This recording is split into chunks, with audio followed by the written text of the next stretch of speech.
First you tell us that it is.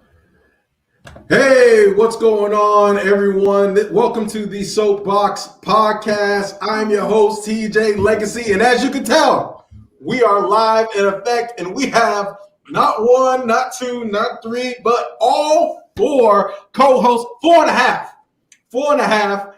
We have four and a half. Yes, Jesse's back, but before we get to the return of Jesse and welcoming everyone else, I want to make sure, as we are joined with Jesse, Allen, and Giovanni, we are afforded the opportunity to have a reporter who is in Tallahassee on the Hill. So I want to hand it over to Giovanni so that she can talk to everyone about what's going on with the Florida legislature and what's taking place with HB 1 and SB 484. So, Giovanni, I'm going to give you the center stage. Let us know what's going on. What's the latest? Hey, everybody. So, like TJ mentioned, House Bill 1 is a anti-riot bill, also known as an anti-protest bill for some.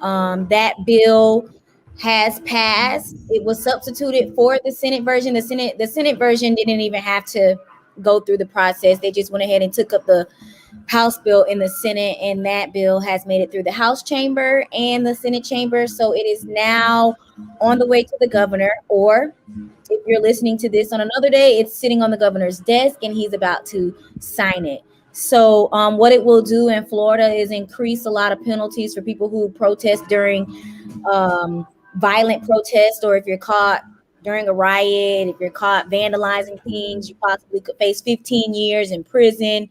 Anybody arrested during a violent protest, you'll have to sit in jail. You cannot post bail or bond until you have a court hearing. If it's some type of battery on a law enforcement officer, you will have to face a 6-month mandatory minimum sentence. There's no bail or bond for that. And it also provides liability for people. Let's say if let's just talk about what happened in Charlottesville a while back when the car ran into the young lady and all of the protesters that were around. This bill would provide liability for a person if an event like that was to occur in Florida, because they say that if you're in the street, you don't need to be in the street, pretty much. And if it's getting rowdy in the street and somebody hits you, that's at your own risk, and you won't be able to sue them. So it's a lot. Of course, Black lawmakers, and not only Black lawmakers, but a lot of Democratic lawmakers are saying that this bill is unconstitutional and that it will hurt Black and brown folks. And I know a lot of Black people, especially those who have been protesting for Black Lives Matter, fear that, I mean, is the bill sending it back to Jim Crow laws, or is the bill pushing it? Will the bill push things forward, or is it really pulling things backwards? So those are some of the questions that civil rights activists want to know, and Democratic lawmakers want to know. Faith leaders have taken a stand against the bill. But the bill sponsor, he maintains, and the governor maintains, this is to protect peaceful protesters.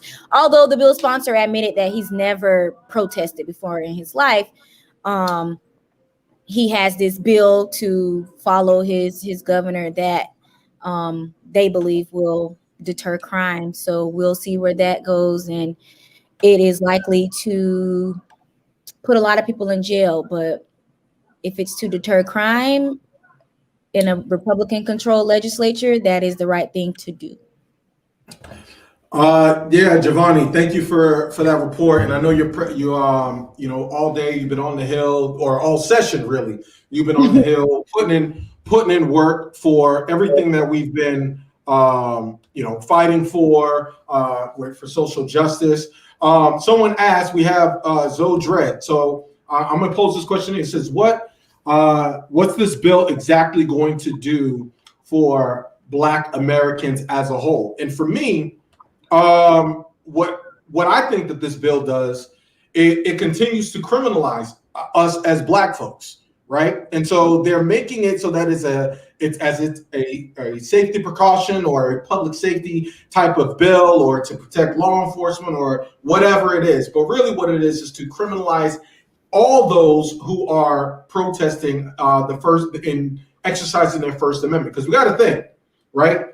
There's a difference between rioters and peaceful protesters. So what this legislation does is actually puts everybody in totality into one group and criminalizes. And you got to think of the people who are more susceptible to this type of legislation, who's out there protesting, which are people who are fighting for against injustice, which is us. So that, to me, answer your question. Am I right in that estimation, Giovanni? Yeah, I think. Well, if we consider just Black Americans as a whole, and we're talking about a bill that's going to increase penalties, I mean, Black people are going to be locked up longer as a whole. To bluntly put that together, I mean, even the bill sponsor has said, we don't know if this bill could disproportionately impact Black people because they are already affected by laws that we currently have. So it leaves it into discretion of law enforcement officers and state attorneys and local governments on how they will handle protesters in the future, or rioters, as we should say, in the future. But just in general, a prison population where over 40% is African Americans, that's what it's going to do. It may increase that number, or it's going to stabilize that number to keep it where it is. So I just feel like TJ said, it adds more means to why a person of color could be locked up. Well, not even locked up, because there are already laws in place for this. This bill increases the penalty. So instead of going to jail for 5 years, you can get up to 15 years for something that was a second-degree felony. Now you may be committed for a first-degree felony. Things like that. And for the GOP and for Governor Ron DeSantis, who tried to tout themselves as these staunch constitutionalists, it seems like the only amendment that they actually care about is the Second Amendment. As long as they can have their guns. And this is my word, so this is not Giovanni's word. This is my estimation. As long as it seems like conservatives can have their guns and shoot and have stand your ground and those type of rights, then when it comes to the First Amendment rights that are being infringed upon, of using your voice to say, hey, we don't like certain things, or protesting, like, why are we protecting people who are going to use their vehicles for mass murder like they did in Charlottesville, like you pointed out? Why are we going to give them protection? However, to the people who are actually being disenfranchised, we are getting more you're getting penalized more for using your voice and having your freedom of assembly. So, this is definitely a legislation that is in response to the George Floyd protests in the summer of last year, and this is in my estimation, this is Governor Ron DeSantis pandering to his base prior for the upcoming 2022 election, with the law enforcement and with those conservative baits who basically Florida's the last leg of MAGA, Make America Great Again. It's the last leg. And so DeSantis is trying everything he could do to ignite his base and curry favor with them and make sure that so let me ask you this before you wrap. Where do we go from here? Is it going directly to his desk, possibly by, if you're listening to this later on, possibly by the end of this week, or what? Yeah, so we're thinking by the end of this week, April 15th, the governor may be signing it into law. And keep in mind that the Derek Chauvin case is going on. Yeah, Derek Chauvin's case is going on right now. So if it doesn't turn out to be the way that some would want it to be, there could be a wave of protests across the nation, including here in Florida. So those protests that turn violent, people can expect to be prosecuted up under this new law if it is in effect. Yep, and it's just another way for law enforcement to racially target Black Americans or anybody who oppose or want to hold police officers accountable, which is a great segue into our subject matter for this podcast episode, talking about the war within, because we're giving, like you said, we're giving well, you didn't say it, but I'm saying we're giving law enforcement too much damn discretion in this country. And so if we continue to pass harmful legislation that is giving them more discretion and more authority over citizens, we're seeing how they continuously abuse that power, and it can be literally life or death for Floridians in this Floridians. So I know you'll keep us updated on everything that's going on in the Hill.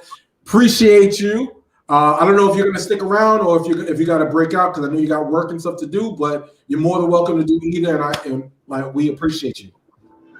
Thank you. I do have to break away, but the main thing is for everybody to just stay updated and informed about what's going on in each individual state wherever you live, because you don't want to think one thing and then go to jail for way longer than what you thought. Absolutely. So, all right, y'all be great. Appreciate you, Giovanni. Real quick, give him your Instagram in case for those who are listening, if they want to follow you or get more information. Yeah, sorry, I was just hollering at Jess. Her back and her baby's so beautiful. So if you're only listening, you wouldn't understand how beautiful her baby is looking right now. So you'll have to catch it on Facebook. But for those of you listening, follow me on Instagram at Just Giovanni. And I just started tweeting a little bit more. So if you have a Twitter, follow me. It's my reporter profile. So yes. Giovanni Hampton, Jav as in Van, Onni, last name Hampton, like the university. So, all right, that's it for me. Appreciate you, Giovanni. Appreciate you. We'll talk to you later. All right. Thank you for doing great work. All right. Bye. Yo, hey, welcome to the Soapboxx Podcast. Look, that when we have exclusive news and we have the ability to have a reporter actually be on the show and give information, that's what we're here for. But welcome to the Soapboxx Podcast. I'm your host, TJ Legacy. I am joined with, before we do the grand introduction, let me get my man 50 grand out the way. My man Alan, want to know what's going on with your week. How you doing up in the NYC, man? Yo, peace, y'all. You know, I'm feeling decent. Got the hoodie on. Got the Red Bull. I'm still the Red Bull bandit right now. But, you know, we know what we came here to see. You know what we came here to see today. Yes, and ladies and gentlemen, the anticipation is over. We are officially off of, well, somewhat maternity leave. Welcome back, everybody, to the podcast. Jesse, welcome back to the Soapboxx Podcast. So happy to see you. How you been, Jesse? Good. I'm happy to be back, man. Finally, I missed y'all.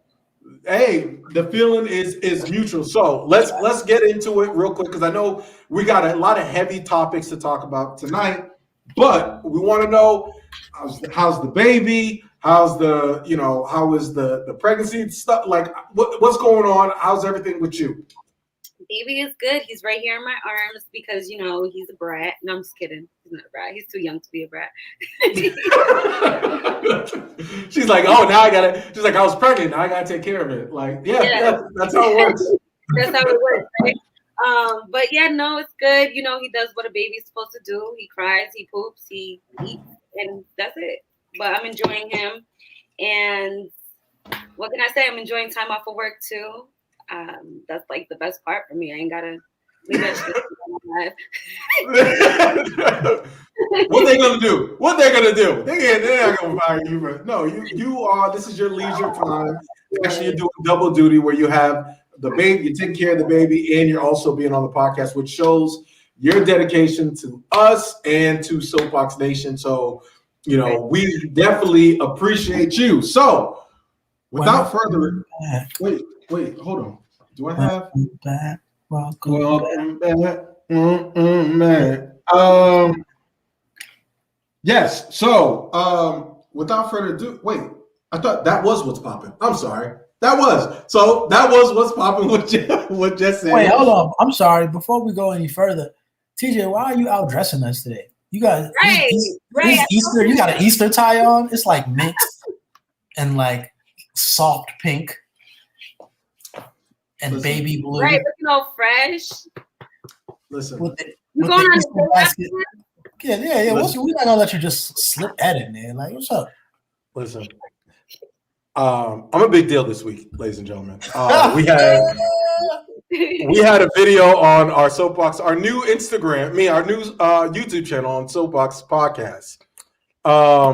One of our videos has almost our first almost 10,000 view video on our YouTube. So I'm acting a little different. I'm a little brand new because of that, and I realized what it was.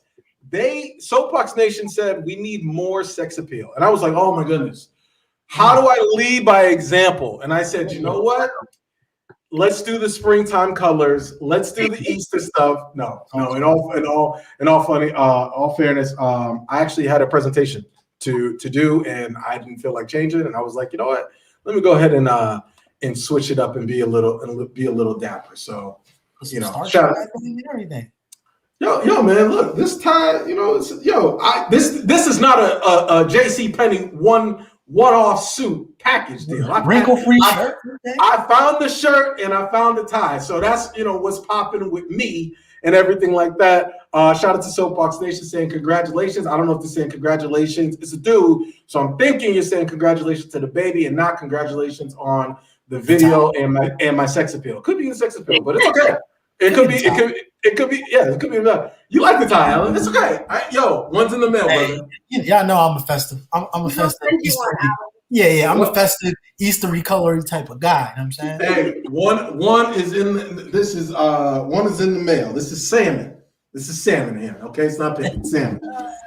Listen, all right, but shout out to but seriously, for those who actually follow us on YouTube, subscribe to our YouTube channel. We got some new folks who subscribed over the past week who just discovered us, so we appreciate that. Welcome to the Soapboxx Podcast, and we do our live shows every Thursday on Facebook and YouTube. So this is Jesse, this is Alan, and we had Giovanni on, and so we're gonna get ready to get into some heavy topics of what we've been talking about this week. We got a lot of stuff going on. I'm gonna toss it over there to Alan. Alan, what's going on with we have sounds about white, and this week Alan's going to take sounds about white because right now we're dealing with the war within, and the war within can mean the war within ourselves, but it also could be the war domestically that we are facing as Black Americans. There's a real anti-Black war going on in this country. And it really starts with picking off and trying to target vulnerable targets, meaning our youth and our women. So let's talk to Alan, hit us up. What's going on with the situation with this young kid who was walking while Black? Yeah, we had a young brother, when we talk about a young brother, a baby harassed by a grown-ass man. So I want to take you guys to Columbia, South Carolina. So officially, a white Army non-commissioned officer was seen on video accosting and shoving a Black man in South Carolina. He has now been charged for third-degree assault. So just with that alone, you can understand the severity of it. The dude's name was Jonathan Pensland. He was 42. He was charged Wednesday, enlisted, and detained in the county jail. Now, essentially what was happening was this young man was just walking through the neighborhood. The white former military officer essentially just started berating and harassing him. I got a clip for you. A clip of that, just so we can get a little bit more context. And if you're not watching, even just hearing it, you can kind of get the dynamic of what's going on. Yeah, absolutely. And before we show any clips for this episode, just a warning: we got a lot of graphic content this week for this episode, but it's good to give context to what's going on in this country. So we thought it was important. We're not doing it for sensationalism. We're doing it so that we can actually properly give our analysis and our commentary on it. So with that disclaimer being said, here we go. Hey, they've already been called. They're just waiting. You know what? Maybe you should hang on a little longer. We'll see how it goes. Then we won't have to get the report by ourselves. What is it you're doing here? Then walk. out. Okay, that's what I was doing since you came out of the house. So ran Well, you've been here like 15 minutes now. Let's go. Walk away. Keep walking. Walk away. I already walked away. Walk away right now. You need help? You got this on camera. I'm happy to help you. I didn't hit you. There's a difference between Pretty pushing sure you you. were the aggressor, buddy. You're aggressing on their neighborhood. Someone came running. Walk back. You better walk away. You walk away. You talking to my wife right now. That's your wife? Walk away. I didn't do Walk anything. away. Your wife was speaking. Check it out. You either walk away or I'm going to carry your ass out of here. Dude, if you touch What do you me, want to do? You better not touch me. Or I'm what? not arguing. What are you going to do? You up on me. Let's go. Walk I'm not. away. I didn't do anything to you. I'm about to do something to you. You better start walking. I didn't do anything to her. You better start walking So right when now. you come after me like that, I ain't coming you're after the one in the you. wrong. You're in the wrong neighborhood, motherfucker. I Get live out. here, sir. Get out. I live here, sir. Where? Where's your house? What's your address? Maybe we should walk you home. You can't walk me home. Well, you bet. You want to bet what I can do? I live here, sir. Okay, Right what's now, your you're address? harassing the I'm neighborhood. not harassing anyone walking through the neighborhood I live in, sir. Where? 'Cause check it out. We are a tight-knit community. Okay. We How take long care have of you each been other here? How long have a you hell of a been lot living longer than your ass, because How I long have have you never been seen living you here? before in my How long life. have you been living here? That's Why none does of that your even business. matter to you? How long have you been It living doesn't here? matter. You know what? Get the All right, that's enough of that. I couldn't. Go ahead, Alan. I'm sorry. Yeah, so essentially you guys can get it. This brother was berated just for existing in that neighborhood. But on the flip side, this video did go viral. We do see that there was a big part of the community, when we talk about the community, the black community, who came out and stood in front of that dude's house. And it's, you know, that they had bullhorns, they had signs saying just we just want to talk. So at the end of the day, we always say we are all we got, and we showed I got up. that too. So, and one thing I can say about the people of South Carolina is that they weren't letting that slide. And anytime we put out an action call and we see something going on like we saw in that video, it is our duty to have each other's back and arms, to just let people know and put a symbol out that we're not going to be standing for. So I do want to go ahead and to salute everybody who showed up and showed out for that, yo. No, I got a clip of that too for you. And I'm all in your yard, bruh. I'm all on your territory at this point. Come on. We want to talk to you. Talk to us. We just want to talk. We want to understand some things. That's it. No justice, no peace. Honor. What you gonna do? You gonna stay in here every day? Putting in work. So as you guys can imagine, he didn't come outside. He was just looking at them from the window. I think that's one of the few things that I enjoy about the internet, is that we can send these signals out far, wide, and fast. Now, in the first video, you can see that brother was clearly outnumbered. You had the guy who was yelling at him. You had whoever was recording, who I don't know who that was, but it sounded like they weren't necessarily on his side per se. And also the wife as well. So he didn't look like he had anybody come in immediately. So I love the camaraderie that we've shown there, and that's essentially that. That's essentially what we have to show moving forward. You mess with one of us, you're gonna get 50 of us. Look, man, and appreciate your report on that. Look, let's break down this video real quick. So I want everybody who watched the video or you're listening on a streaming service to understand the context of what you have this white army. I think I don't know if he's a drill sergeant or whatever. He's a ranking official in the army, right?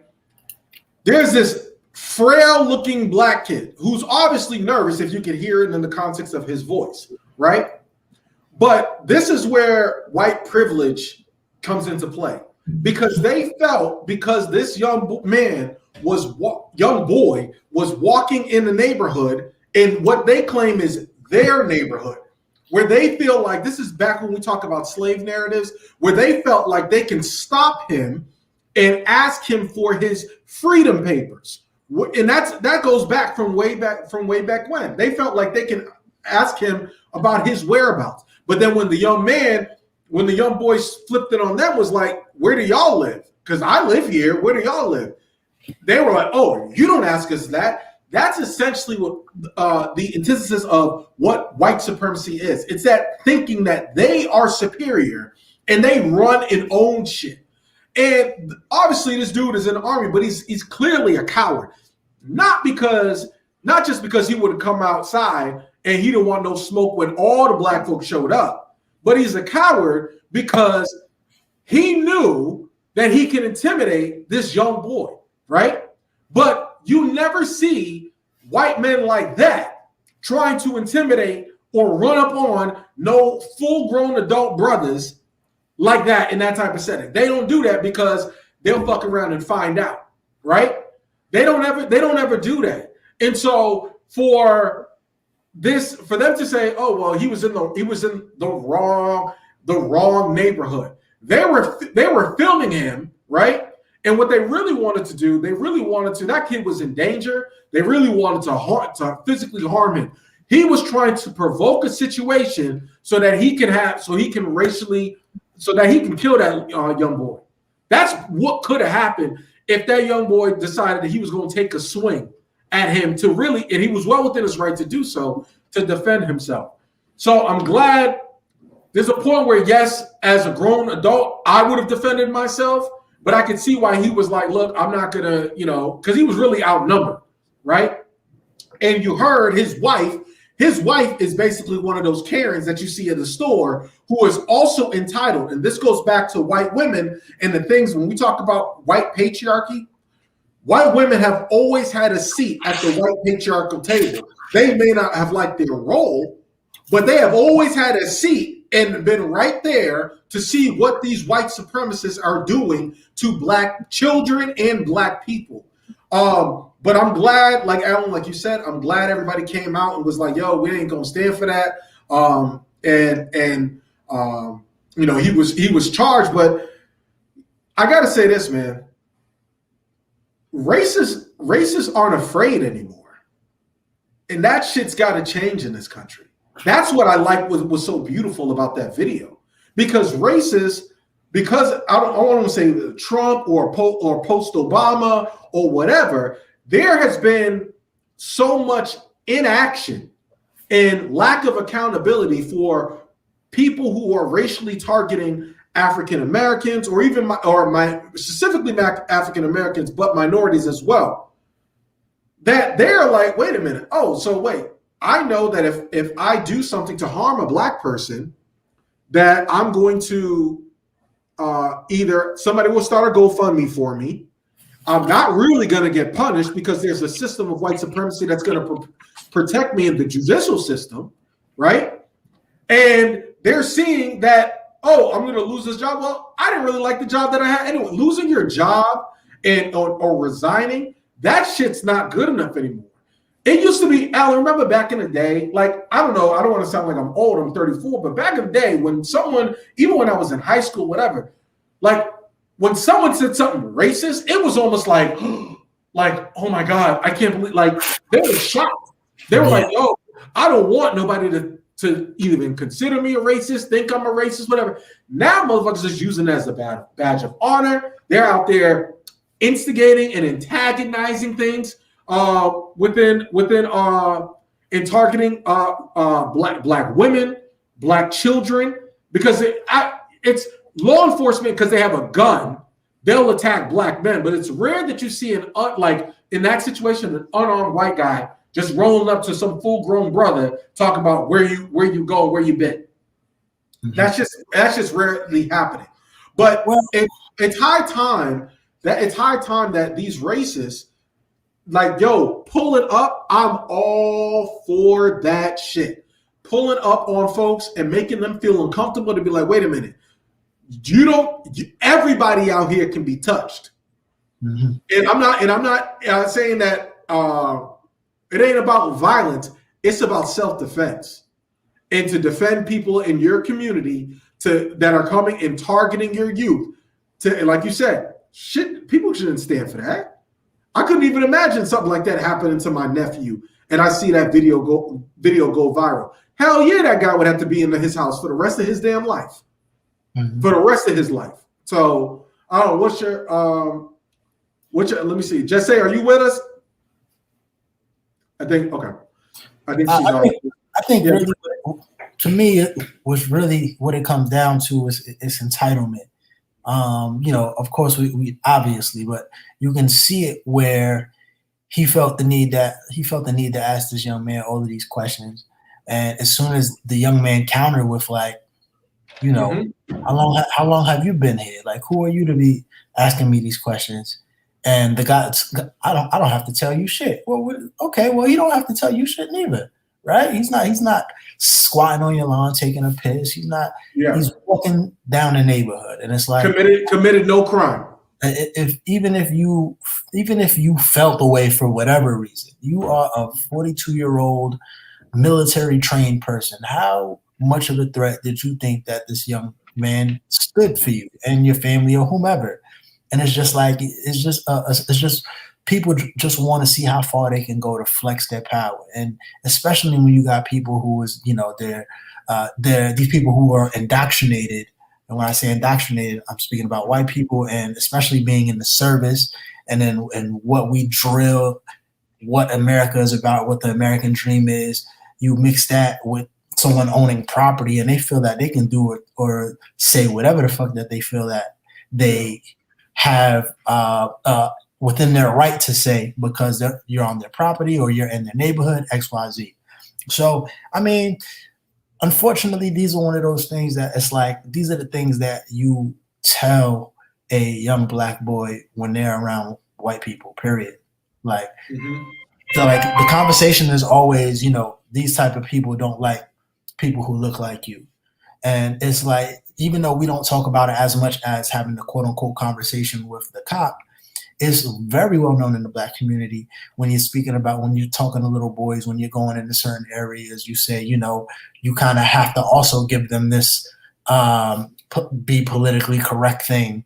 And just walking in the neighborhood that you may look unfamiliar in, which is ridiculous. It's like you said, where's your freedom papers? Like, where do we feel free? Where can we feel ourselves, but amongst each other? So that's another reason that I wanted to shout out the South Carolina crew for kind of standing up for my boy. Yeah, absolutely. And I mean, there's something, because at this point in time, and we talked about this on a previous podcast, and that's why we played that intro video, right, of that brother speaking. At some point, the judicial system has become obsolete. People are African Americans. People are getting PTSD. We're seeing all sorts of violence towards our youth. We're seeing killings every day by the hands of law enforcement. We're seeing nobody being held accountable, right? And I know people are going to talk about, what about black on black crime? It's definitely about proximity. We never talk about it. Never. Yeah. So we're talking about these state-sanctioned killings because they're not being punished, right? They have qualified immunity, so they feel like they can kill black people with impunity because there's no legislation. We just talked about HB1, so they will enact legislation to protect someone who wants to use their vehicle as a deadly weapon to run through protesters and commit murder, right? But they don't want to protect Black Americans from being racially targeted in the streets. And this has been going on for years. So this is why I put pressure on the Biden administration. This is why I put pressure on the Democrats, because right now, what do we have in Congress? Majority Democrats in the House, majority Democrats in the Senate. We have the first Black African American South Asian American vice president in Kamala Harris. We have Joe Biden, who won his primary specifically because of black folks in South Carolina, and who also won his election because black folks came out for him in these southern states in Georgia. So now it's time to put up or shut up and create some legislation to protect Black Americans from being killed by law enforcement with impunity. Because right now you can do it because you have the majority. So if they're not doing it, they're really just selling you a bunch of crap and a hill of beans that really ain't gonna sprout. And that was probably the most country thing I've ever said on this podcast. But I hope y'all understand what I said. But to moving forward on that, and Jesse will definitely join us, and we'll have celebrity selfie. Jesse will just message me whenever you good to rock. So, look, man, we had a situation in Brooklyn Center, Minnesota, again in Minnesota, where we had a Black man, Dante Wright, who was killed by a race soldier disguised as a law enforcement officer. And I make that distinction clear because you're a race soldier if you are racially targeting Black people or people who are non-white, and you are subjugating them and you're committing racialized and murderous attacks, because as we know, in all levels of law enforcement, white supremacists have infiltrated law enforcement. So we have to start separating the law enforcement officers who serve our communities valiantly and the officers who are out here racially targeting and have a lack of accountability. However, this is not a conversation about a few good apples, some bad apples. The conversation's about the fucking orchard of law enforcement, the entire system of law enforcement that needs to be changed. It can't be reformed. At this point in time, it has to be dismantled and it has to be replaced with a system of justice, because right now we are having too many officers commit murder and not be held accountable. As Giovanni stated before, we're still dealing with, we're anticipating the Derek Chauvin trial. Verdict, right? The defense rests today.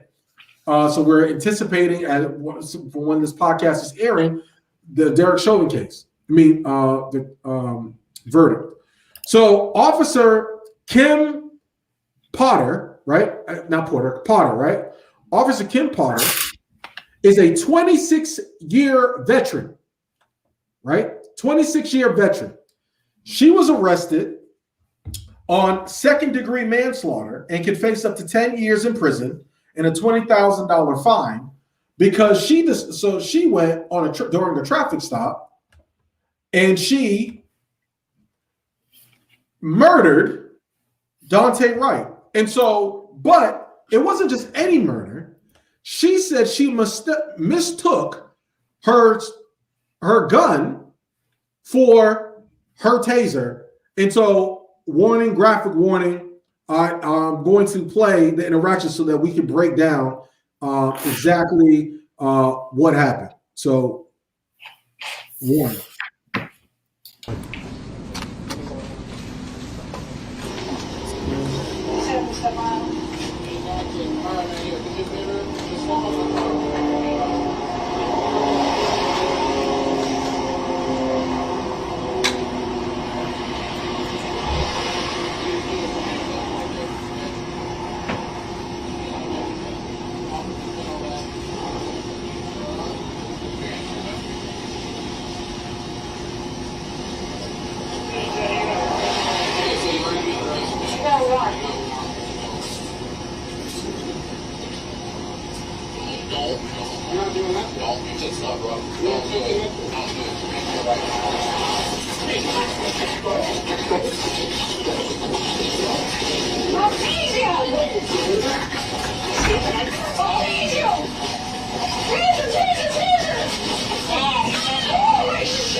Oh, wow.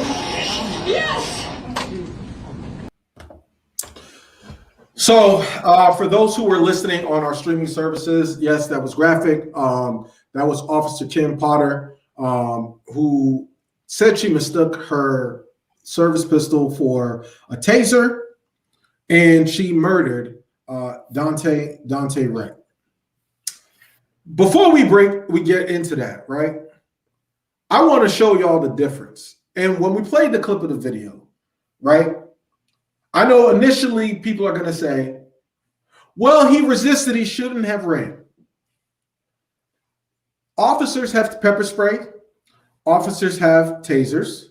They have handcuffs. The reason they have these things, and they're trained, the reason they have these things is because they know there's a propensity that somebody may not want to be apprehended, right? And we never see Dylan Roof, we never see these white mass shooters being harmed after killing mass murder. We don't see them being shot. Because you have a warrant out for your arrest, that does not give an officer the right to be judge, jury, and execution, right? Because as we know, if you have a warrant, you are still innocent until proven guilty, right? That means that you are charged with a crime. That doesn't necessarily mean that you escape prison and we need to be act like slave catchers and kill you dead once we get come in contact with you. She is a veteran of 26 years. I keep emphasizing that. 26 years. Not only is she a veteran, she was also a union president, meaning she was the one defending law enforcement officers in some of these cases of excessive force or police brutality. And she was a training officer. So I don't know about y'all, Alan, Jesse, sorry, force of habit, you're back. Jesse, right? No. When someone's training you, they are put into a position where they have more knowledge of the policies and procedures of what's going on within that department, correct? Yeah. So I want to show you all this. Hopefully my computer is not, if you guys are seeing it, let me know. Is it showing up on the feed? You can see it. Okay. It's right here in my arms. So as you're seeing, there's a distinct difference between a taser and a gun. And if you rewatch the video, and you could go back on YouTube or when we have it uploaded after this streaming, you can see she clearly she didn't take out her gun and immediately fire. She held the gun in her hand for long enough, in my estimation, to make a distinction on whether or not she knew on what the hell was in her actual hand. Dante Wright didn't have to die. But the reason he died is because there are law enforcement officers who don't view us as human. They don't view us in the same light as they do their white contemporaries or white Americans. And so their first reaction, because they don't value our lives, is to kill first and then ask questions later, because dead men tell no tales. So I want to hear, Jesse, I wanted to get what was your initial reaction when you heard about this case or you saw the video? Well, to be honest, this was my first time watching it. Good, and, okay. Yeah, that was pretty insane. And I feel like police officers who are like Kim, they're becoming more aware that they're actually being recorded, like with their body cams and stuff. So like her saying, oh, taser, taser, taser, it's like she knew that she needed to say that to save her ass. You knew what she was doing. Mm-hmm. That was my reaction to seeing that video. But correct. It's sad. It's sad that this is something that continues to happen. And did she go to jail? Was she? Yes, she's arrested. She was arrested, but talk about white privilege. She was arrested on second-degree manslaughter, so she could face up to 10 years in prison and a $20,000 fine. But she was released already on a $100,000 bond. So you can be a murderous race soldier, but then be released almost immediately on a $100,000 bond. That's ridiculous. Yes, you're right. Yes, but what I want to bring up is, how many times haven't we heard this story before? Mm-hmm. We've heard this story. There's literally a movie, Fruitville Station, right? Years back on New Year's Eve in Oakland. Ryan Coogler and it was also starred by Michael B. Jordan, right? Who played a man, Oscar Grant. Oscar Grant was killed at Fruitville Station because the officer also said the same thing. I mistook my pistol for the taser for my gun, and I accidentally shot him. Right? We also saw this years later with Amber Geiger, who just got convicted, right? Reluctantly in Dallas because she mistook her damn apartment. She was like, look, I'm not going to use the taser pistol excuse. I'm going to just say, I thought this was my place. So all we hear is this narrative of good apples, good police work, and the myth of, all we have to do is reform and have more sensitivity training and have more racial bias training and more training and which is really code word for more funding. Whenever you hear someone talk about officers need more training, what they're talking about is increasing their budget for funding. That's really the trick. There was one of the people too that was saying that they need more training, but I think that's not even the case. Which is a good point that you bring up, because what happens when the training officer is the one doing the shooting? Right. So now you have to come into question, right? You have to call into question the people who she trained. This is similar to Orlando and Orange County, the video that we were just mentioned, that if you watch now on YouTube, it's going to be over 10,000 views tomorrow. It's going to be over 10,000, please. Subscribe. But in all seriousness, there is a police officer, an Orange County deputy, whose husband is a member of the white supremacist group, the Proud Boys, who went to the Capitol insurrection and is now facing federal charges. So now this officer who's on the force, who's patrolling our streets, has open white supremacist ties to law enforcement right here in Orange County. So I bring that up to say, when you have these officers, it's not just the officer per se, right? It's the officer, or this bad apple can contaminate the entire fucking orchard. Because now we have a training officer who just got arrested for manslaughter. And that's an issue. Alan, your thoughts? Well, I mean, I purposely kind of just stayed away from the whole video prior to today. So I didn't really, of course I saw his name blasted all over. I saw the footnotes of what actually happened, but I never really looked to see the video. I figured I'd just wait till I come, to see it with y'all in the safe space. But to me, at the end of the day, I really don't. Everything that happens from A to Z, I really don't care about. Z is, what is the punishment going to look like? Like I'm way past the point of trying to even theorize why these things happen. I mean, even in situations, and I'm human enough to say that you can have 30 years on the job and make a quote unquote mistake in a high intensity situation. I don't think nobody is above that.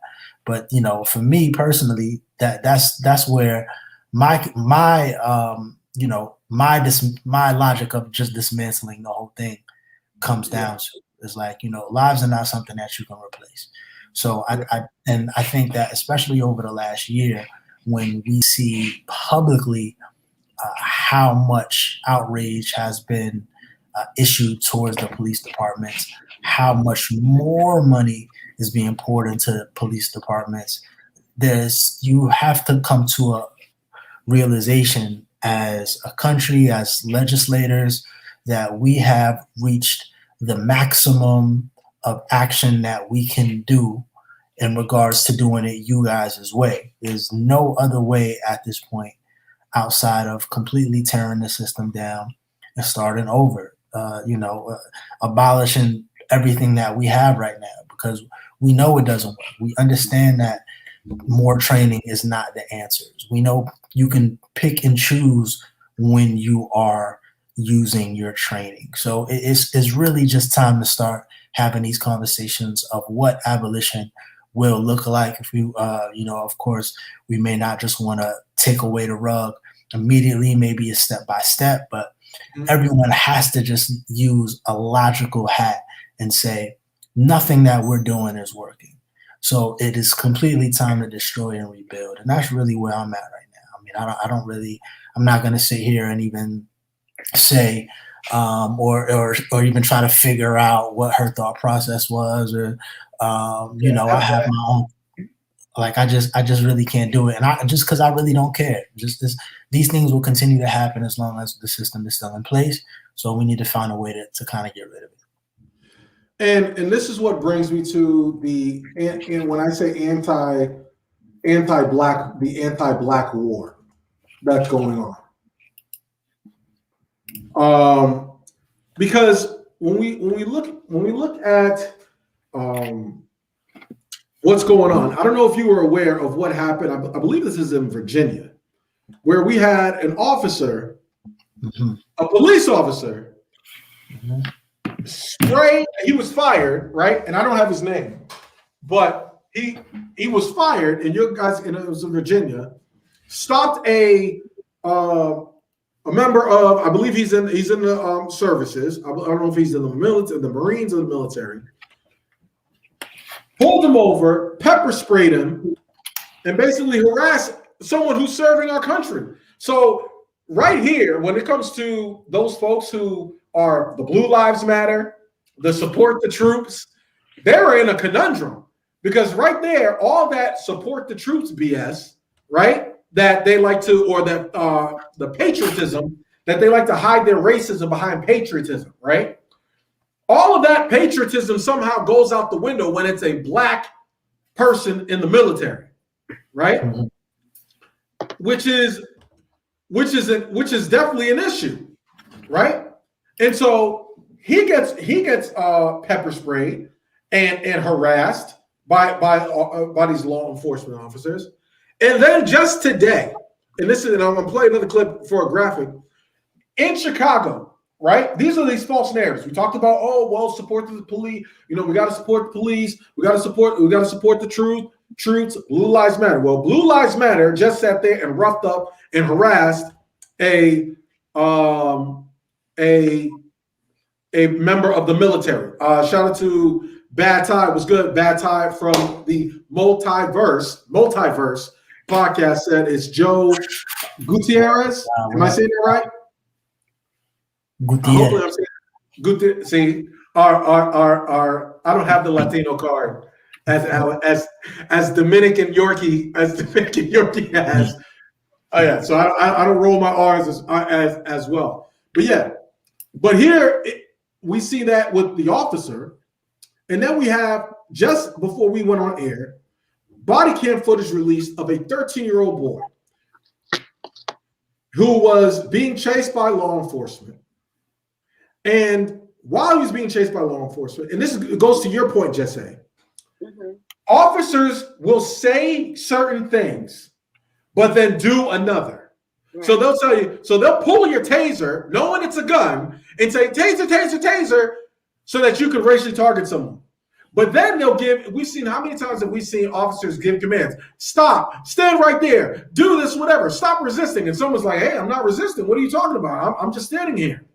So now here is a 13-year-old boy running from law enforcement for, I don't know what's going on, and I'm not going to speculate. But I do know this.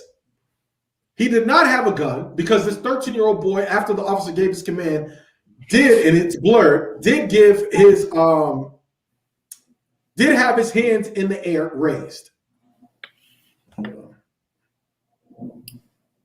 So, warning for graphic content. So, Alan A., if you want to pull away, or Jesse, you want to pull away, this was just released. Please stop! Stop right now! Hey, show me your hand! Stop it! Stop it! Shots fired, shots fired. Get an ambulance up here now. Look at me, look at me. Look at me. You all right?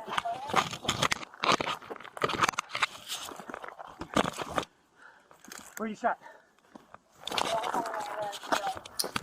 So what happened there, right? And that was, and then for the people who are watching on YouTube, it's not edited. They actually blurred out the young boy's face, but I did see the version where it was clear and you could see the young man, and it's on YouTube. But I decided that we're going to show the blurred vision because he's still a minor, or was a minor, right? Because the 13-year-old kid in Chicago. So then we have, what about Chicago? Now we can talk about Chicago. Right? For all those who say, well, what about the violence in Chicago? Well, let's talk about Chicago, and let's talk about this officer who gave a command for this 13-year-old boy to stop where he's at and freeze and put his hands up. He did. He complied with all of his commands, put his hands up, and then he shot him anyway. Not only did he shoot him, but all that bullshit that he was doing afterwards. Oh my goodness. Oh, are you okay? You know you just shot him point blank in an alley like he was a dog, and his life didn't matter. You just shot him in the alley, but because you know you have your body cam on, right? And this is back to Jesse's point. When they got to go to court, you got people who believe since grade school, we teach our kids. Well, in school, it's officer friendly. Who remembers Alan, Jesse? Do y'all remember the DARE program back in the day, where officers would come into school and eat lunch with you, but they're indoctrinating you. We talked about that indoctrination. They're indoctrinating young kids to think that officers, they're here to protect you. They're fine. So whenever you grow up and there's people that believe, hey, these officers are here to protect us. And there's always some sort of justifiable reason for racism. And there's always some justifiable reason for targeting, racially targeting Black folks and committing murder. That's why I don't get on social media going back and forth with folks about, well, he shouldn't have ran. He was resisting. He was doing. Cops aren't judge, jury, and executioner. Remember we talked about hands up, don't shoot. His hands, as a 13-year-old, his hands are up. So tell me why an officer is less trained than a 13-year-old boy. And like I said, I don't even believe I think at this point is way beyond training, because anytime a lot of this stuff comes up, what does the head of the police department do? That's not what they're trained to do. Yeah, they say that all the time. But George Floyd, we don't train them to do that. Oh, okay, we don't train them to shoot that fast. Or we don't train them if their backs turned. Or we don't train them to do this. We don't train them to do that. So, like I said, the training that we have and that they exhibit and all the money is not going to do anything. It's not the training that's the issue. It's the people that's the issue. It's the system that allows it that's the issue. So it doesn't really matter what they're trained for, because like I said, for me, it's point to A.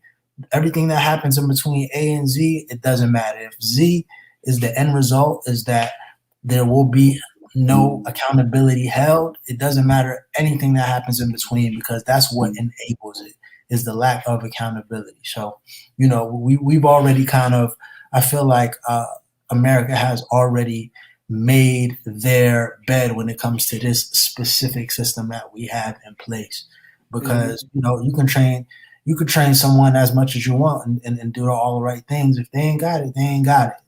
Yeah. And when you talk about and I also want to bring up the point of this blue wall of silence. And I have a clip I want to play. This is the clip of Kim, as we go back to the Kim Potter situation. This is the clip and we talked about pulling up, right? When the community pulled up to her house, this is what they found. And I'm going to play the clip.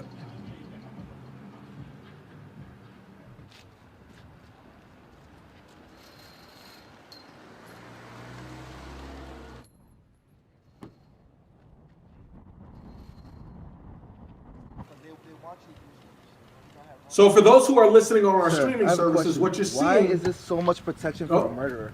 So, sir, if I had a problem in my community, would you guys come guard my house like this? If we had threats. So Officer Kim Potter is receiving protection from law enforcement. She just murdered someone. All this for a murderer. And now they have a fence, a chain fence around her. And I think, what are those called, Alan? Do you know what those are called? Are those, what are they called? I've looked at the situation from all points of view. Hold on. You know, and I just feel like Yeah. I'm sorry, Alan. What are they called? I don't know the official name, but they're like cement barricades. Yeah, cement barricades. They're like waist high. So it's like a war. It looked like a war zone. That you mean to tell me that? Okay, we talk about innocent until proven guilty, but who in society do we get if you commit a crime, right? Do you get that type of protection? Why didn't Dante Wright get that type of protection if he had warrants, right? He didn't get that type of protection in his house. But this is why there's a disconnect between the community and law enforcement. This is one of the reasons why. Because when officers do commit murder, and we all see it on these viral videos, and we talked about, Alan, you talked about the end game of the accountability, right? And who's going to be punished. When you see state sanctioned and people who we're paying taxes to these officers, when you see them protecting someone who just murdered someone who was unarmed, you can't reform that. That whole system's got to change. You can't really reform that. And so that just shows you that us as Black Americans, we got to be on high alert. And I think as everybody in this country's got to be on high alert because something is brewing. And I've been saying this for a long time. When you keep pushing, and the video stated it in the beginning of our intro, when you keep pushing the people where they feel like there's no resolve, there's no relief, there's no justice, the only thing they can do is fight for their survival. So these racists and these racials, they're not scared anymore. They're getting pensions. Kim Porter was able to resign. She gets her pension. The officer, the chief of police, gets a pension. We also seen the chief of police in the case of the military, of the assault on the military officer. The chief of police came out and said, well, he's not owed an apology. So they're doubling down on their racism.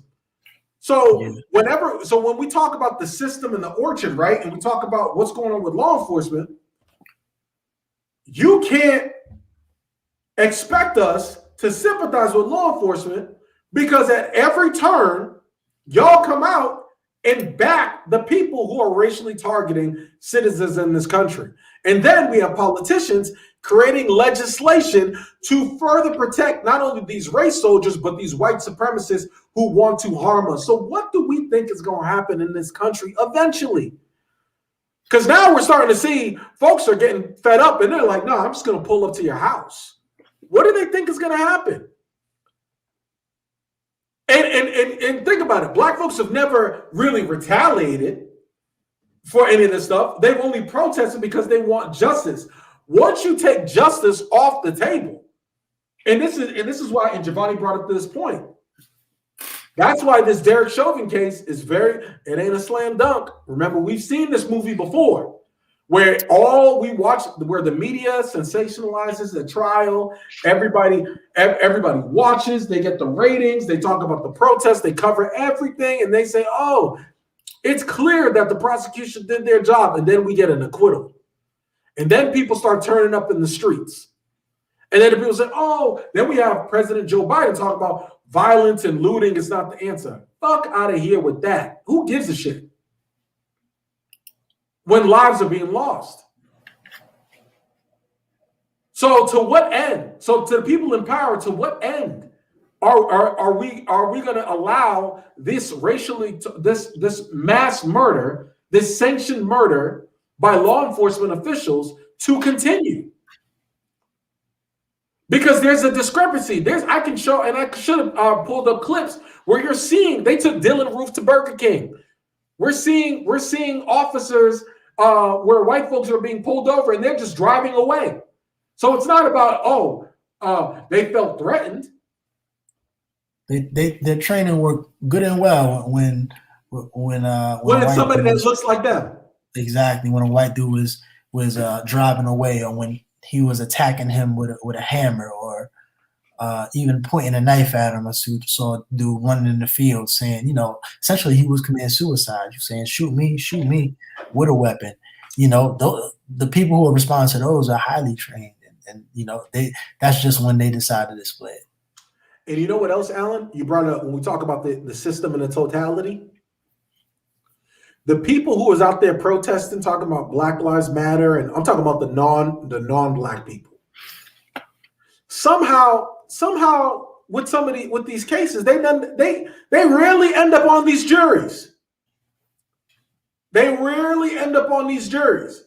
So for all the people that's on social media that's, we sympathize, Black Lives Matter. Oh, please, we got to stop all this, stop this hate on Black folks, and racism is bad. And we're going to see with this Derek Chauvin case. And even if he is convicted, because it's so obvious,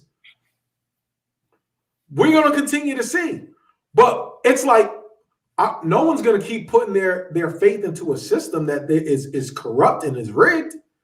They will be stupid. That's a definition of insanity. Continues to do the same thing over and over again, expecting a different result.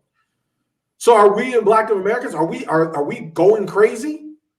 Because we just keep doing the same things. We keep marching, we keep chanting, we keep protesting, we keep voting for these Democrats. Now we done gave them one party all the power they need in Washington to actually enact federal change. And he can't say, well, they were a small part of the victory. No, Black folks were the damn victory. You see what I'm saying? So, as we move forward, we got to be prepared, man. We got to teach our children. We got to teach our youth, not just how to be safe, not just how to be safe, but to how they interact with law enforcement. It's not as simple as just don't resist or don't run away. Sandra Bland complied. She was arrested. Remember we hear that, Alan? We talk about all you have to do is just go to jail. Sandra Bland went to jail to have her day in court. Once you get into the system, you in the belly of the beast. There's no telling what's going to happen in that point.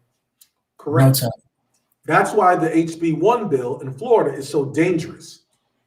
That's why it's so dangerous, because you don't know, once they put that charge on you and they can't get you out, or you don't know if they know what you have a target on your back. Mm-hmm. You don't know what's going to happen. And it's not just law enforcement or the COs. You don't know who they have in there that will try to shank you or harm you for a honey bun. And that's on some real shit. It don't have to be no guard. It could be somebody else in there that they're like, oh, okay, these folks. And when you're in jail, most of these prisons, you have to wear either a wristband or you have to wear some sort of identification so people know what type of level of threat that you are. So they know whether it's a misdemeanor or whatever. And so it's very easy for people in jail to know what you're in there for.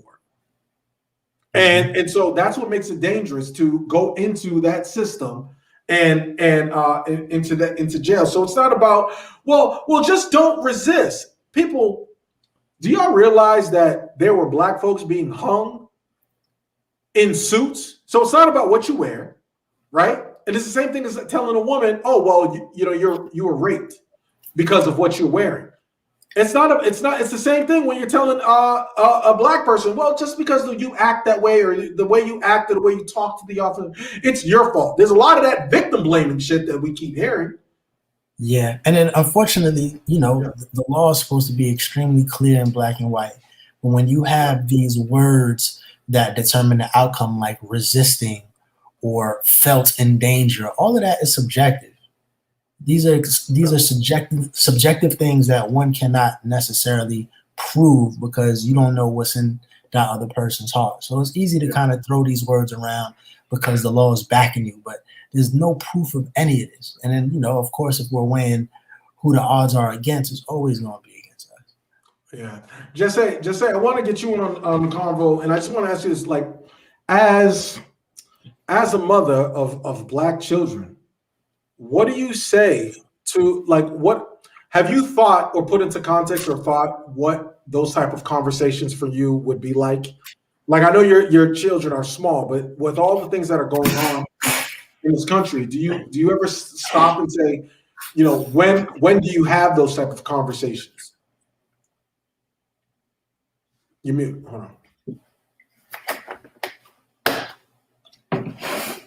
Hold on. You gotta unmute. Oh, okay, I'll go. Okay, go ahead. Yeah, go ahead. No, definitely. This is definitely something I've thought about on multiple occasions, especially because my 3-year-old, he's big on, like, he wants to be a police officer. He's 3 years old, so technically he doesn't really know what he wants to do. But my nephew wanted to be a firefighter too. Yeah. Right, exactly. So, and then like today he was talking about, like, oh, police officers protect people. They only chase criminals. And it's like, when can I have that conversation with him? And I feel like as a 3-year-old, I feel like he would kind of understand it, but would he fully grasp it? I don't know.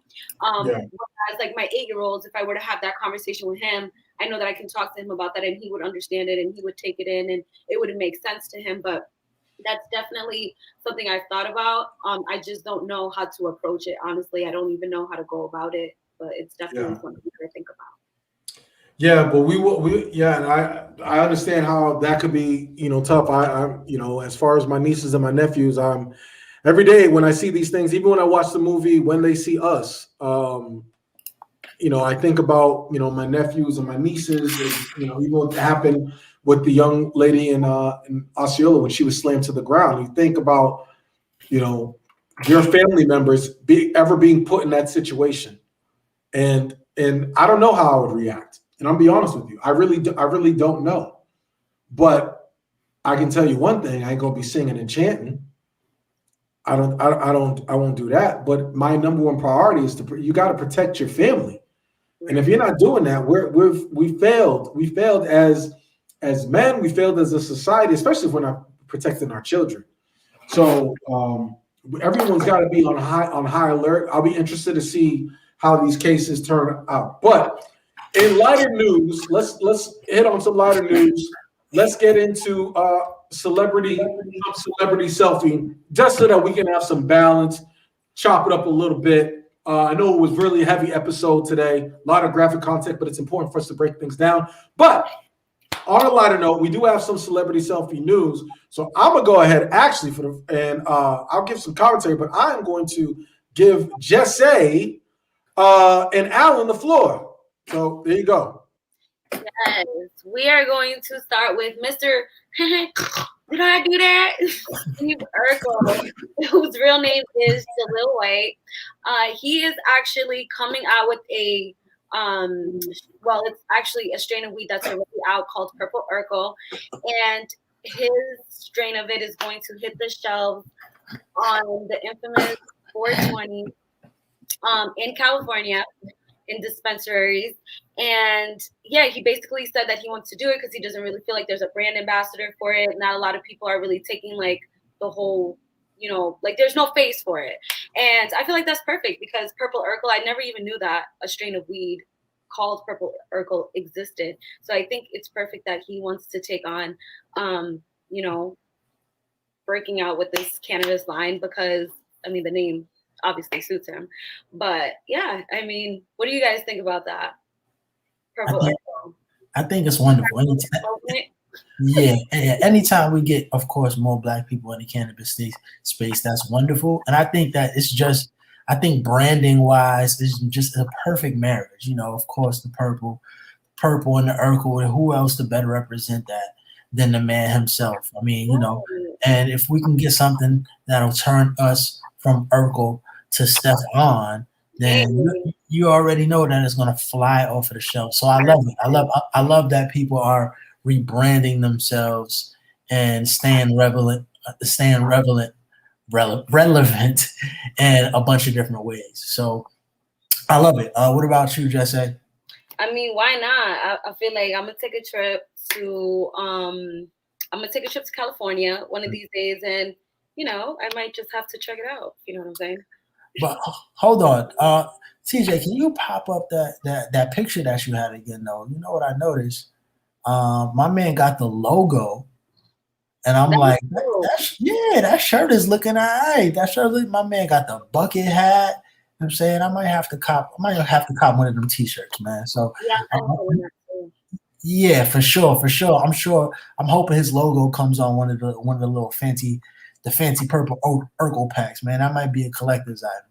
Yeah, it's probably gonna be in like a bag with a picture on it. I definitely see him doing that. For sure. Yeah, listen, shout out to my brother for staying relevant after all of these years. Now, speaking of staying relevant, as of right now, first off, once again, RIP to our brother DMX. Now, it has been announced that there will be some music coming out. Now, prior to this, he was going around previewing music, specifically with Nori. Just a couple of weeks ago, he was in Miami with Nori previewing some new music. Nori spoke extremely high of the music that he was hearing, and this was, prior to DMX's passing. So this is something that he was working and given to the industry to hear for a little bit, and I am feeling good that we will hear that body of work, knowing that he was completely in and committed to it while he was still here. Just say how you feel about that new DMX release that we may be getting sooner than later.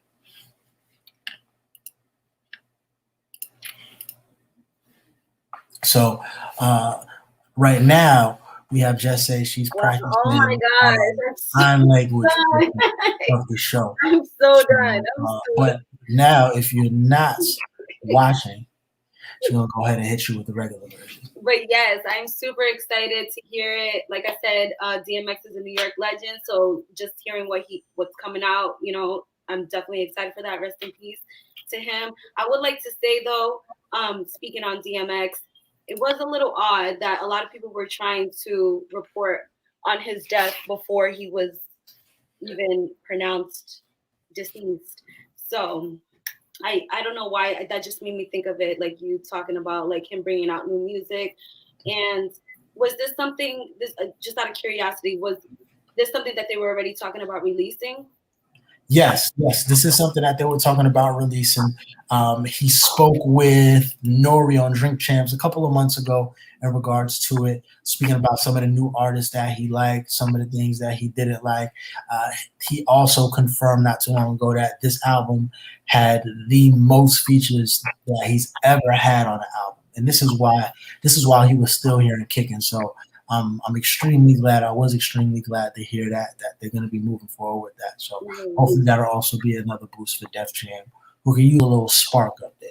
Right. And is there a release date or not yet? As of right now, there is no release date. There's no release dates. But, I'm sure that we will be getting more information as the week and months go on. From my understanding, it's probably going to be pushed back. I think this album was almost ready to be released around the time of his demise. So I'm sure they got to get a lot of things in order, T's crossed and I's dotted.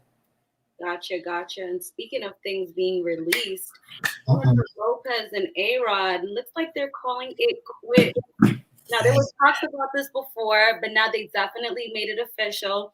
They've been engaged for 2 years, and they just have come to the realization that they're better off as friends, and they rather just stay as that. It's sad when, when you're engaged to someone and you guys love each other, and then it's like, no, this is actually not going to happen. Alan, have you ever been in like a serious relationship where you felt like, where you felt like, this might go somewhere, but then it actually didn't? No. I cannot relate. Never? I've never, I've never been engaged. Let's just say that. Of course, okay. There's people who I've had a deep admiration for. There's been a relationship that was semi-long, just a little bit under 2 years, but never gotten to the engagement part. But I could definitely relate to the feeling of feeling as if you may have found someone to, spend a long time with, even if I didn't make the official announcement. But you know, anytime I think fortunately I would think there's a two-sided coin to something like this just because they're both older. So I feel like both of them have been in this situation before, even not with each other. So they are more equipped to deal with it in the long run. And then there's also another side of the coin where because they're older, it could be more disappointing because it's like, you know, yeah, you know, how many more of these do I really have in me? Like, is it ever going to happen? Am I going to find it forever? But what about you? So, how many times have you been proposed to, and how many times have you broke up with your fiancés? Well, damn. I've been proposed to twice, and the first time I told him yes, and then like when I went home because he was living in a different state than I was because I had moved. When I came back to where I was living, I called him. I was like, yeah, no, it's just not gonna happen. I just felt like it was like too spur of the moment. I don't really feel like it was well thought out. I feel like he was doing it for the wrong reasons. So yeah, that engagement didn't count. And then I was engaged. No, no, it didn't. And then I was engaged again for a while, but that also didn't work out. And, you know, like, I feel like that is so important too. And I feel like when you think about being engaged, like you think about being engaged and then people talk about like a few months later, they're married. But I feel like it's so important. And this is just me. Like, if you want to get engaged, or I'm going to speak from my perspective, I want to get engaged, but I don't want to rush into marriage right away. Like, I want us to see how we're going to last through the engagement process and then get married. So look at J-Lo and A-Rod. They was engaged for 2 years. And then they realized, like, yeah, it's not really going to work. We're better off as friends. So they had that time to, like, really get to know each other even more before they tied the knot. So that's a probationary period. Yeah, basically. Yeah. Well, I was just gonna call it boyfriend girlfriend extra innings. No, but I had to chime in. On the finger, you're definitely you're stepping it up to a different level, and it's a different type of commitment. And it's like the next step is marriage, right? Mm-hmm. I feel like with boyfriend girlfriend, I don't know, it's a little childish to me, but I do have some as adults, not as like, you know, the younger crowd, but like as adults, you know what I'm saying? But at the same time, I feel like marriage is like different these days. It's not even the same. I do have I know you guys are doing a segment. I do have some exclusive footage as to why J-Lo and A-Rod actually broke up. So if this is breaking news, this is the moment that J-Lo knew that it wasn't gonna last. Let's see it.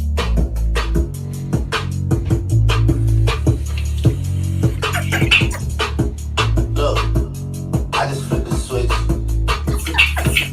I don't know nobody else. Oh my gosh, I'm done. That moment where she knew this silly ass dude who, it wasn't gonna work. It wasn't gonna work. So all you fellas who did that, I have no sympathy for you. And then she posted 36 on Instagram. So time out. What was he supposed to do? He was supposed to let her do the damn dance and not get that goddamn dress and shake his ass with them earrings on. You ain't got to be a part of everything. You don't have to be a part of everything. And look, as we have conversations about people who are transgender and all these other different things, like, I think the whole guy dressing like a woman or putting on a dress and all that stuff, like that comedy routine or whatever, if that's what you're trying to do, that's been played out. So many people have done that, like for so many years. But I really feel like when girls be like, oh, just do this little dress thing. Come on, let's do this little viral video. Y'all be testing dudes like a motherfucker, like, he did it, huh? I'm out of here. No man who wants to be in a long-lasting, healthy relationship is going to do some shit like that. But anyway, I'm going to leave. I just wanted to say that was my journalistic report. So back to your scheduled program. I just, you know, while we're here, I just wanted to put the word out. J-Lo, I know you're on the rebound. I know that right now you're probably not looking for anything serious. And then at this point in my life, I'm not completely looking for something serious. I know you spend a lot of time by the water. I drink a lot of water.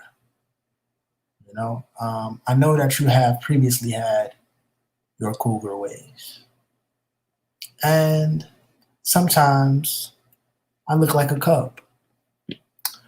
I completely understand that your contracts can be 10-day contracts. I'm cool with that. Cool with a 10-day contract. You can extend me for another 10 days. 20-day contract.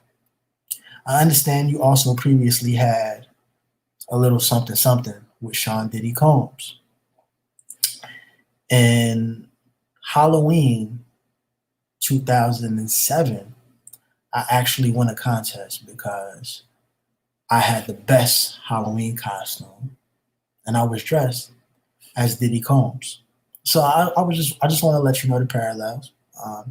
My DMs are open for a 10 to 20-day contract. A homeless millionaire, no fancy spelling, no gaps. I feel like you smell good and you still got abs. And I'm trying to get abs and I smell good. So if you have any questions or concerns, Lord, what? Let me know. 20-day contract me. Oh, I definitely think she's gonna hit you up. You should. I think so. Yo, shoot your shot, man. Shoot your shot. Yo, I'm gonna cut that clip. We're gonna see. We're gonna just send it to her. Like, shout out to you, not even letting A-Rod heal before you jump right into the saddle and say, Listen. He got enough money. He wipes his tear ducts with my semi-monthly pay. He will be fine. And look, you don't know how long they've been broken up technically for, because for them to announce it, they've probably been separated. They've been trying to work on it, and it's probably not working. And that's why they finally announced it. So, Alan, go for it. And, they've been broken up since that video. I'm a Derek Jeter guy myself. You know what I'm saying? So, Alan was J-Lo from the block. Okay. All right. We got you. Go. Y'all got more on Celebrity Selfie? Okay. Also, J-Lo, you rode the 6 train. And I'm from the east side of Harlem. I rode the 6. We was on the same train. I mean, you was probably, yours was a little bit more north, but we probably passed by back in the day. You know, you was a fly girl, and I'm currently a fly man. It's just not parallels. You're not a fly guy, a fly man? You just I didn't want to say fly boy because that sounded kind of weird, but it's cool. Wow. All I can say is wow and Godspeed. Hey man, you my boy, man. Hey Godspeed, if you get J-Lo, then look, I'm on this show all the time talk about Tessa Thompson. You know what I mean? Like you gotta, remember how you used to be like, yo, man, you used to talk about making good. And then God was like, he manifest that shit. So that was a win for everybody. Listen, first off, let me tell you, speaking of that, I was watching my baby Megan Good yesterday and saw 5. And she looked just like I remember her when I ran into her in South Beach. And I had on my dog tags and my Smirnoff Ice. And she had on the leather pants with it. But we're not gonna get into all of that. Shout out to Megan Good. Yes. I'm just respecting your covenant with the Lord right now. Yeah, shout out to that. You guys got another story for Celebrity Selfie, right? Nope. Oh, you got the induction, Kobe. Oh, yeah, we're gonna make this quick. But first off, of course, rest in peace, my man Big Kobe. As we all knew, he was gonna be getting inducted into the Hall of Fame, and none other than his big bro, his mentor, Michael Jordan, will be inducting him officially into the Hall of Fame. As soon as I saw this headline, I was like, I'm going to cry. So that's definitely something to look forward to for sure. I believe they did have to post back, of course, the ceremony due to COVID and everything last year. But that's definitely something to look forward to. So shout out to big bro MJ officially inducting Kobe into the Hall of Fame this year. And, RIP to the legend, man. RIP to Kobe. Yeah, it's definitely long overdue. I know Michael Jordan was somebody who was touched. If you saw the wake that they did for Kobe, he was very touched. He said Kobe when Kobe died, a piece of him died. Yeah, so so definitely it's long overdue. Kobe is obviously a legend on the court, but he was so much more off the court, and his influence grows. So yeah. So but look, as we wrap, we gonna go to moral of the story, man. Alan, I'm gonna let you hit it. All right, so first off, peace to the people. Thank you so much, Giovanni, for the breaking news. Thank you so much for Jesse for coming back. We miss you. We're glad to have you back. The moral of the story is, protect your tribe. Protect your tribe. We're always stronger together than we are apart. So protect your tribe. Let's continue to do that because that's the only way that we'll see progress. TJ, what's up? Talk to him. What's your moral of the story? Actually, I'm gonna let just say rock. Go ahead. Moral of the story real quick because I know. Listen, because my moral of the story is about. You know what? I'm gonna go and I'm gonna let Jesse go because my moral of the story is about Jesse. When I tell you, when you have, and I'm gonna give Jesse her flowers. When you come up with something like a podcast, and all those who want to do podcasts, it's very easy for you to say you want to do it. And my nose has been itching all day. I don't know what's going on, right? I'm not on that stuff. So this is coming straight from the heart. All right. When you're on that, shut up, Alan. When you start a podcast or you start anything, right? You have a dream, you have a vision. Like it's very easy to say, all right, I'm gonna go ahead and do it all on my own and do it, whatever. But when you got people to believe in you, it's that much more. You take that much more ownership of not just them and their careers, but it's a personal connection that you develop. And so the commitment that Jesse has shown to this podcast during the last, she's been committed, but during the last 2 months or since you've been gone has been inspiring to me. I'm honored by it. I appreciate it. And it's exactly what we mean by iron sharpens iron. Jesse was fucking pregnant. All right. Last year, she watched our Valentine's Day episode, the sexiest podcast episode of all time, and was so hot and bothered, she went and got herself pregnant. We did that, Alan. We did that. Okay? We did that. And with all of that love that Jesse had to give, she went and made a baby. And we are God pod parents now, right? Yes. So not only was she out of commission because she stayed as long as she could. She was on here pregnant, eating her snacks, doing her pregame meal. But she was, even though she was away, she was always here in spirit. She was always engaging in our group chat that we have. She's always, she was even in the comment section during our broadcast, hitting me up in my inbox. I was even confused because she's hitting me up in my DMs about topics we could talk about on the show. And I'm like, wait a minute, you coming back? She's like, nah, I just wanted, I was just thinking about the podcast and I wanted y'all to see if we could talk about this topic. So some of the conversations that we've had or topics we've had, Jesse has literally been behind the scenes produced that. The TI stuff, some of the things, those conversations, Jesse has brought that stuff to our attention. So she's always been here, although she hasn't been on camera. So I know she has to run, but I really want to give Jesse her flowers from the bottom of my heart on behalf of Alan, on behalf of Jesse, and all the people who are our guest contributors. Thank you so much, because the moral of the story is when you got good people to ride with you, give them their flowers early, give it to them often. I appreciate everything that you do. You know that if you ever need me for anything, you could hit me up and call me. And so I'm glad to have you back. And we're working her into the offense where she was literally in the game. Then we put her on the bench to, we're getting her legs ready. She's getting back into the flow of things. So right. With all the stuff that's going on in the world, and I've had a day today with looking at some of these images, and I've said it off air, but I'm going to say it on air so I can put it on wax because it's not real unless you say it on social media. I am inspired by Jesse, but Jesse has generally brought joy to my life to see all four of us on this podcast together and to see Jesse back healthy and her new baby boy healthy as well. So Jesse, thank you so much. Moral of the story, and you have the the floor to close us out. Moral of the story. Oh my gosh, you just made me blush. Do not put me on a single thing. I'm shy. All right, so we won't do that. Go ahead. Go ahead. Shout out to you guys for real. I appreciate My nose keeps itching. God damn, I gotta get off camera. Hold on, my nose is It's okay. I appreciate y'all. I love y'all, TJ. That was so sweet. I appreciate that. You know, I got y'all forever. But let me just say that being a mom is ghetto. It's so